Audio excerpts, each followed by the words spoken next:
चौथा प्रश्न, भगवान आपकी स्मृति क्यों इतनी चमत्कारिक है? सुबह नाश्ते में क्या लिया, यह भी मैं दोपहर के आते आते भूल जाता हूं।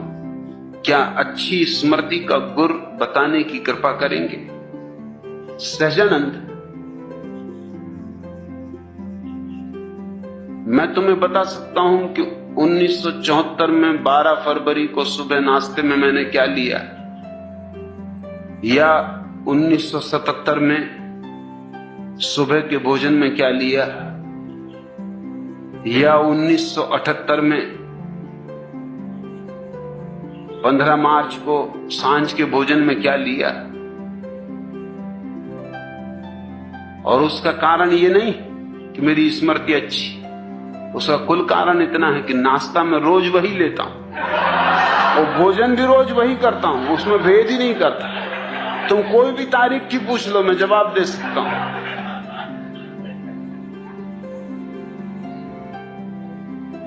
उसमें भूल चूक का उपाय ही नहीं।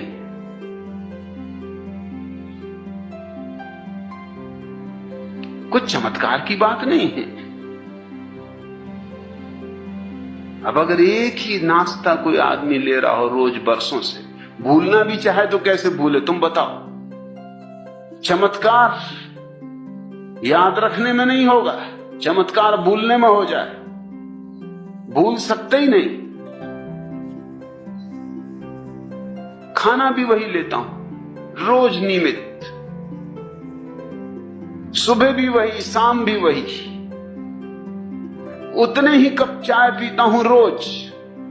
तारीख कोई हो, दिन कोई हो, साल कोई हो। स्वस्थ हों कि बीमार, कोई फर्क नहीं करता। हर हालत में सब वैसा ही चलने देता हूं जैसा चलता है। इसमें कुछ स्मृति की खूबी नहीं है।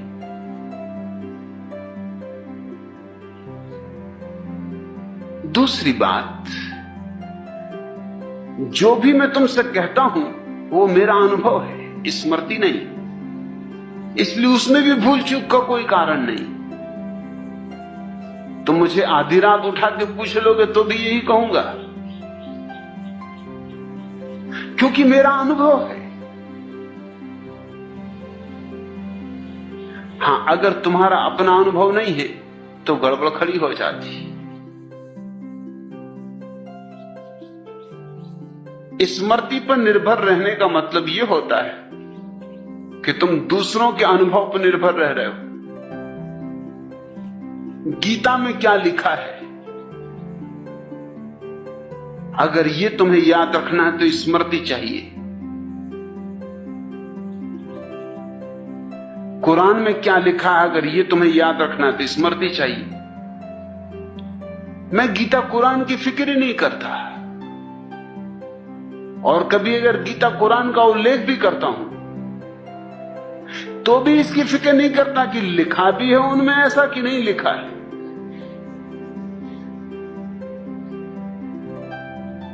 मैं नागपुर में था और मैंने एक बुद्ध के जीवन की कहानी कही कि बुद्ध एक रास्ते से गुजर रहे, वो उनके बुद्धत्व के उपलब्धि के पहले की घटना है। वो अपने एक शिष्य से बात कर रहे हैं, एक मक्खी उनके मुंह पे आके बैठ गई। बात जारी रखी उन्होंने, और जैसा कि आमतौर से हम करते हैं, मक्खी को यंत्रवत हाथ से उड़ा दिया। फिर ठिठक के खड़े हो गए। तत्क्षण याद आया कि मक्खी को होशपूर्वक नहीं उड़ाया, और वही उनकी साधना थी। वही साधना में वो लगे थे कि प्रत्येक कृत्य होशपूर्वक करना, यंत्रवत नहीं। अब मक्खी तो थी नहीं, वो तो उड़ गई थी। मक्खी को क्या मतलब कि तुमने यंत्रवत उड़ाया कि होशपूर्वक उड़ाया, मक्खी को क्या लेना देना, वो तो हाथ देख के उड़ गई। लेकिन बुद्ध अपने हाथ को उठाए फिर से, जैसे कि मक्खी बैठी हो। शिष्य खड़ा होकर भौचक्का देखता रहा। बुद्ध हाथ को ले गए सिर के पास, मक्खी को उड़ाया जो कि वहां थी नहीं, फिर वापस हाथ को नीचा किया, फिर जहां बात टूट गई थी वहां बात शुरू की। शिष्य ने कहा मैं बात तो भूल ही गया, मैं ये पूछना चाहता हूं ये आपने क्या किया? मक्खी तो कब की उड़ चुकी, आप पहले उड़ा चुके, अब क्या उड़ा रहे थे? बुद्ध ने कहा अब मैं इस तरह उड़ा रहा था जैसे कि मुझे पहले उड़ाना चाहिए था, भूल हो गई, भूल सुधार कर रहा था और देख रहा था कि किस तरह उड़ाना उचित होता है, वो मैंने अनुभव करके देखा। एक बौद्ध भिक्षु मेरी ये बात सुन रहे थे, वो रात मुझसे मिलने आए, उनका कहानी तो आपने बड़ी अद्भुत कही, लेकिन मैं त्रिपिटक पढ़ चुका हूं, पूरे शास्त्र बौद्धों के, ये कहानी कहीं है ही नहीं। तो मैंने कहा जोड़ लेना, छूट गई होगी, लिखने वाले भूल गए होंगे। वो मुझे बहुत भौचक्के होकर देखे, उन्होंने कहा आप कहते क्या है?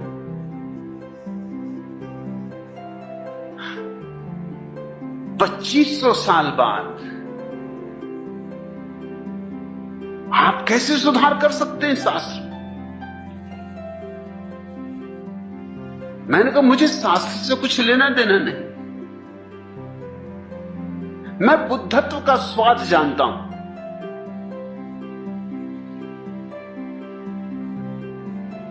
ये कहानी घटनी ही चाहिए।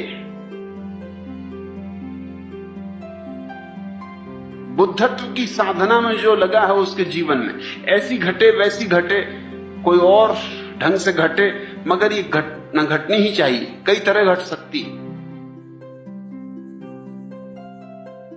उन्होंने कहा बात तो बिल्कुल जमी, बात समझ में भी आई कि बुद्ध की सारी साधना ही जागरूकता की है। तो मैंने कहा कि बस बात जमने की बात है, बात समझने की बात है, बुद्ध की अंतरधारा के विपरीत तो नहीं है बात। उन्होंने कहा नहीं, अंतरधारा के विपरीत नहीं, अंतरधारा के बिल्कुल अनुकूल है। तो फिर मैंने कहा कि मेरा अंतरधारा से लेना देना है, शास्त्रों से मुझे क्या पड़ी?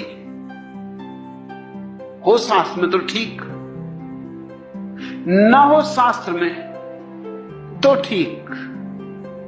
मैं कोई शास्त्रज्ञ नहीं हूं और न मुझे शास्त्रज्ञ होने में कोई रस है।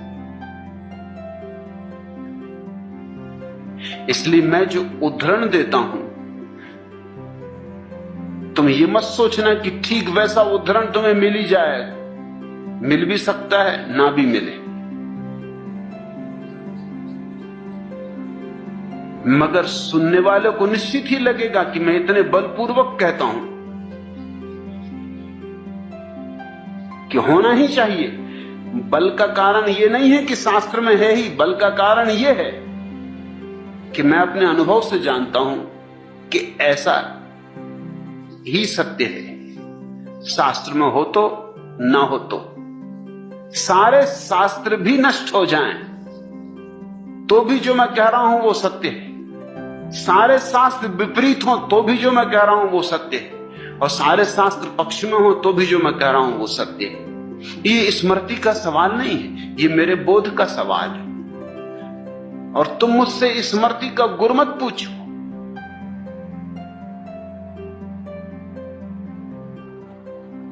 तुम मुझसे बोध का गुर पूछो।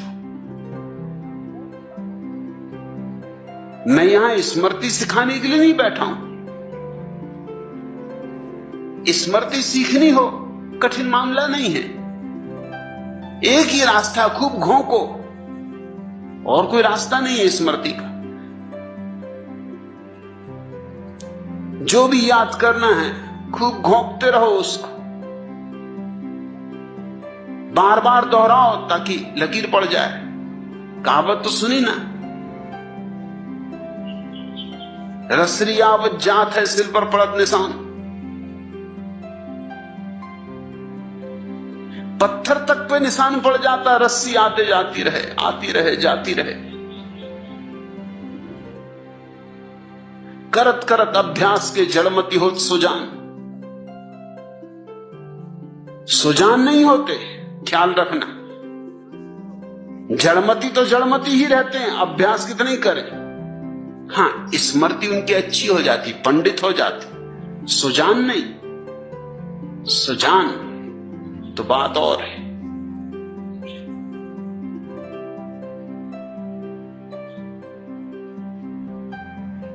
और जड़मती भी, अगर कोई पक्के जड़मती हो तो ये कहावत भी उन पर लागू नहीं होगी। रस्सी आती रहे जाती रहे, घिस जाएगी, रस्सी टूट जाएगी, उनके सिल पे निशान वगैरह नहीं पड़ेगा। अगर सिल ही मजबूत हो तो क्या करेगी रस्सी। सहजानंद, अगर किसी चीज को याद करना है तो दोहराओ, दोहराते रहो। इसी तरह तो पाठ कर रहे हैं लोग बैठे रोज सुबह गीता का, कुरान का, दोहराते रहते हैं, दोहराते रहते हैं, दोहराते रहते हैं। तोते को भी तुम रोज रोज कहो कि कहते रहो मिट्ठू राम राम राम राम, तोता भी घबरा जाता है सुन सुन के कि राम राम राम राम, वो भी कहने लगता है कि राम राम राम राम। तोतों तक में स्मृति आ जाती, मगर कोई सुजान नहीं हो जाता तोता। मुझसे तो तुम पूछो बोध का गुर, बुद्धत्व का राज, इसलिए मुझसे पंडित नाराज, क्योंकि उनको अड़चन होती, उनको हैरानी होती। वो शास्त्र की बंधी हुई लकीरों से जीते। मैं कबीर पर बोला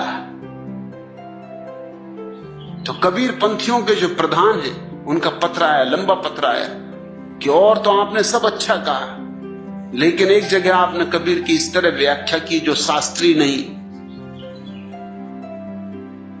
तो मैंने उनको लिखवा दिया कि वो शास्त्रों का दुर्भाग्य, उसमें मैं क्या कर सकता हूं। मुझे जो कहना है वही कहूंगा। शास्त्र का समर्थन मुझे मिलना चाहिए, इसकी न तो अपेक्षा है न जरूरत है न प्रयोजन है।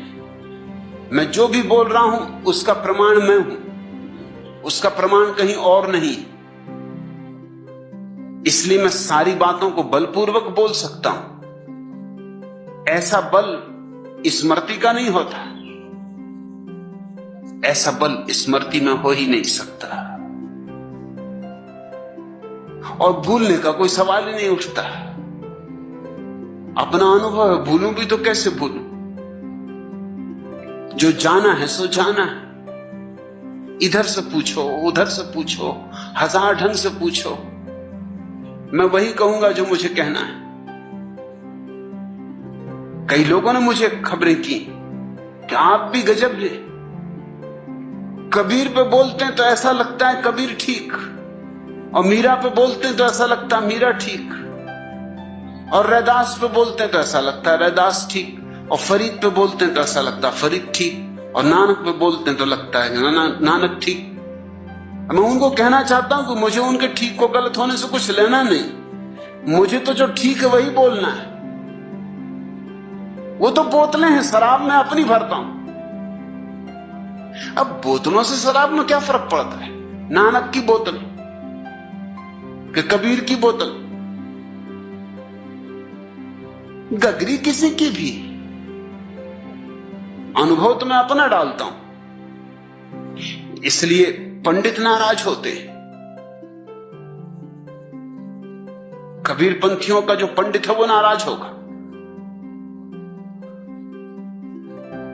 जो लोग अनुभव की दिशा में चल रहे हैं वो तो कबीर के संबंध में मैंने जो कहा है उससे आह्लादित हो जाएंगे, मगर कबीर को पांडित्य की तरह पकड़ने वाला आदमी नाराज हो जाएगा। अब कबीर जैसे आदमी को भी तुम पंडिताऊ ढंग से पकड़ते हो तो हद हो गई, तो तुम किसको छोड़ोगे। कबीर ने कहा है मसी कागज छुओ नहीं, कि मैंने कभी कागज और स्याही हाथ से नहीं छुई। और कबीर ने कहा लिखा लिखी की है नहीं, देखा देखी बात। मगर कबीर को मानने वाले उनके जो बड़े महंत थे, उनने पत्र लिखा बड़े गुस्से में कि आपने जो कहा ये शास्त्र के विपरीत पड़ रहा है। और कबीर कहते हैं लिखा लिखी की है नहीं, देखा देखी बात। और मैं देखा देखी बात कर रहा हूं, वो लिखा लिखी की बात उठा रहे। अब कबीर के साथ कौन है, मैं हूं या ये महंत?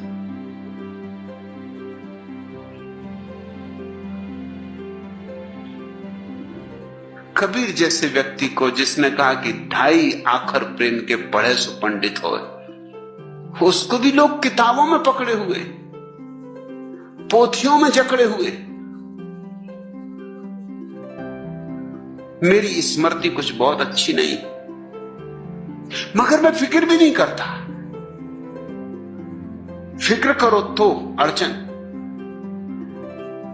इसलिए बहुत बार तुम्हें यूं भी हो जाएगा कि मैंने वही कहानी कभी बोकुजू के नाम से कही, कभी रिंझाई के नाम से कही, कभी बोधि धर्म के नाम से कही।